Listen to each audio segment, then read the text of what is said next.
Fala pessoal, beleza? Tudo bem? Bem-vindos a mais uma aula. Bem, nessa aula aqui nós vamos ser breves, né? Porque nós vamos tratar apenas de um assunto rápido aqui que o livro traz para a gente, né? O livro Curso Intensivo de Python, de Eric Metz. Ele fala que sobre a shell do Django, né? Então, você tem um modelo, você tem ali o modelo de que você criou, um model, né? Você pode testar esse model através da shell do Django, né? Aqui na programação mesmo. Você não precisa nem entrar lá na página do administrador, né? no painel do administrador, não precisa olhar o banco de dados, você pode testar pelo próprio terminal. Como que nós fazemos isso? Né? Então eu já estou aqui na pasta do nosso projeto e já estou com a minha venv ativada. E aí eu vou fazer o seguinte, né? Eu tenho que estar na pasta do arquivo manage e vou fazer python, né, manage.py shell. E aí ele vai me dar então uma shell do Python, uma shell interativa, beleza? O que eu vou fazer aqui? Eu quero testar, por exemplo, o meu model topic, beleza? Então eu vou fazer from o nome do aplicativo, né, do app, né, learning, learning underline logs. Lembrando que o app ele tem o app que eu digo não é o projeto como um todo. O app é a parte que gerencia os modules ali que eu quero. Então, a parte do nosso programa, do nosso sistema aqui, que vai gerenciar os tópicos e os assuntos que vão ser, as anotações que vão ser feitas nesses tópicos, é o Learning Logs, né? A gente na aula anterior a gente fez isso aí. A gente registrou inclusive esse app lá no settings, né? No arquivo settings. Beleza, então o que eu estou dizendo aqui? Que de learning logs, né, do models learning logs, eu vou importar, import, topic, beleza? Beleza. E agora se eu fizer isso aqui, ó, topic.objects.all, eu recebo aqui de volta, né, uma query set. Né, o nome disso aqui é query set. Onde ele vai me trazer todos os... Aqui eu só tenho um tópico, né? Que eu tinha o xadrez e programação. A gente excluiu na última aula o xadrez, né? Eu só tenho aqui então programação, tá? Mas a gente consegue ver então, se ele tivesse aqui vários outros tópicos, nós conseguiríamos ver todos os tópicos aqui, né? Então, através do objects ponto alguma coisa, né? Nesse caso aqui ponto all, beleza? E a gente pode também, claro que aqui a gente só tem um, não teria necessidade disso, mas só para a gente saber, né? Que é possível também a gente fazer assim, ó. Por exemplo, eu vou chamar isso aqui de topics, né? Porque seriam vários tópicos nesse caso aqui. Só tem um, mas poderiam ser vários tópicos. E aí eu vou fazer isso aqui, ó. Object, objects all, né? Ou seja, eu passei para dentro de uma variável todos os meus objetos ali relacionados a tópico, tá? E agora eu poderia fazer um for em cima disso. Então, para cada topic em topics, aí eu tenho que indentar, mesmo no modo interativo do Python, eu preciso fazer essa indentação certinha, então eu dei um tab aqui, né, depois dos 3 pontos aqui, dei um tab, e vou fazer aqui, por exemplo, um print, onde eu vou pedir aqui o topic.id, ou seja, esse objeto que está sendo passado nesse momento, eu sei que ele tem um ID, porque automaticamente o Django colocou para mim em cada model o ID, né, de cada objeto que vem sendo inserido aqui. Então eu vou colocar o topic.id e vou colocar também o topic, beleza? Para dessa maneira ele me mostrar tanto o ID quanto o tópico que eu estou querendo ali, beleza? Dou Enter duas vezes e ele trouxe para mim então 3, que é o ID, né? E programação, que é o topic, beleza? Então essa é uma maneira aí de a gente passar por todo, fazer percorrer, né, o objeto com um for. Ele me traria aqui então, se eu tivesse vários objetos, ele me traria o ID e o tópico, o ID e o outro tópico, e por aí vai. Eu posso fazer também coisas desse tipo aqui, olha. Digamos que eu queira, né?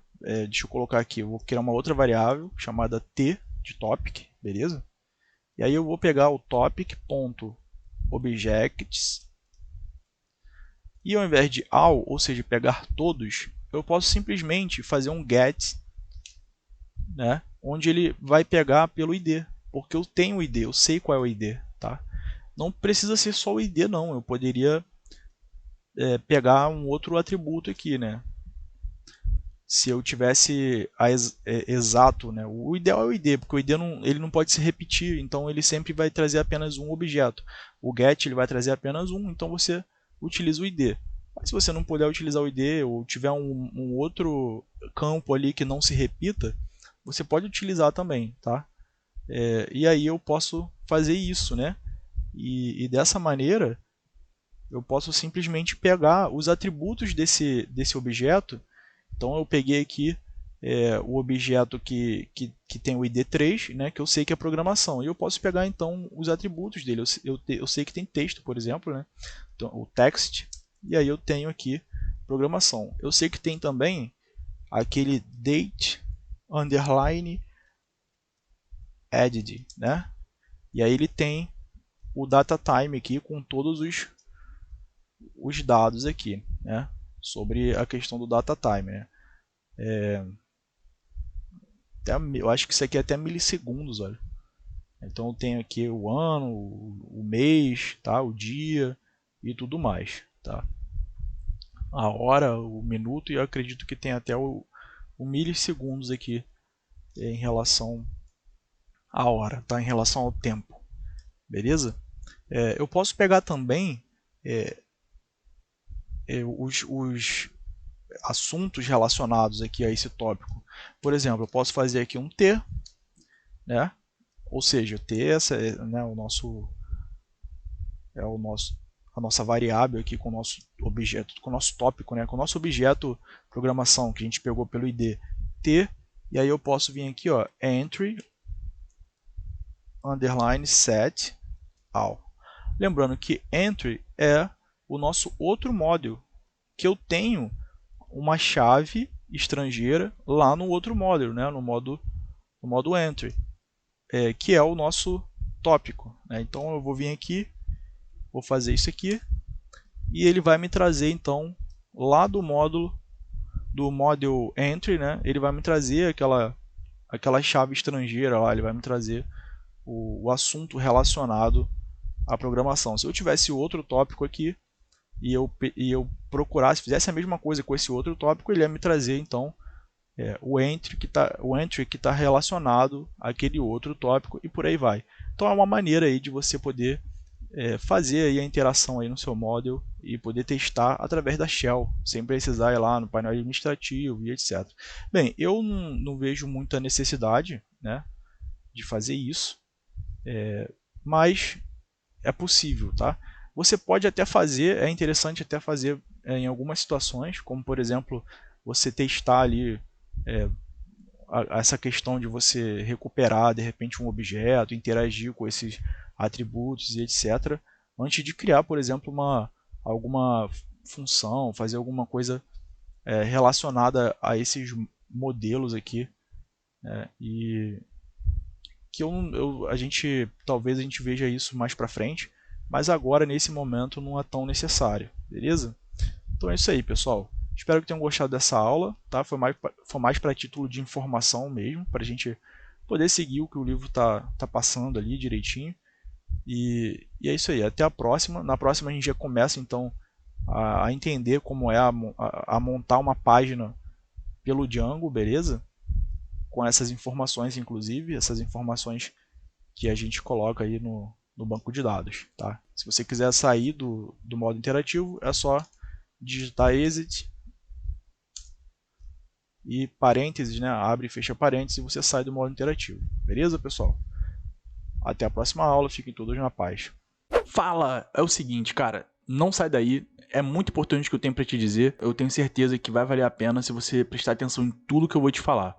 Você quer se destacar no mercado de programação e se tornar um especialista em desenvolvimento de sites e aplicativos?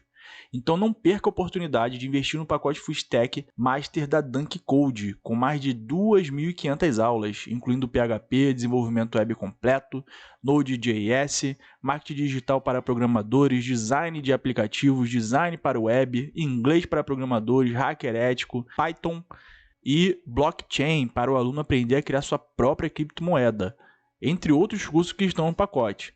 Cara, isso é simplesmente demais. Você terá todo o conhecimento e habilidades necessárias para criar aplicativos para Android e iOS e sites incríveis. Você vai ter mais de 200 projetos práticos para incluir no seu portfólio, suporte personalizado, certificados oficiais e válidos. Você vai poder apresentar lá na faculdade para poder ganhar hora complementar e tudo mais. E vai ter acesso vitalício, ou seja, você pode estudar no seu próprio ritmo, no horário que preferir.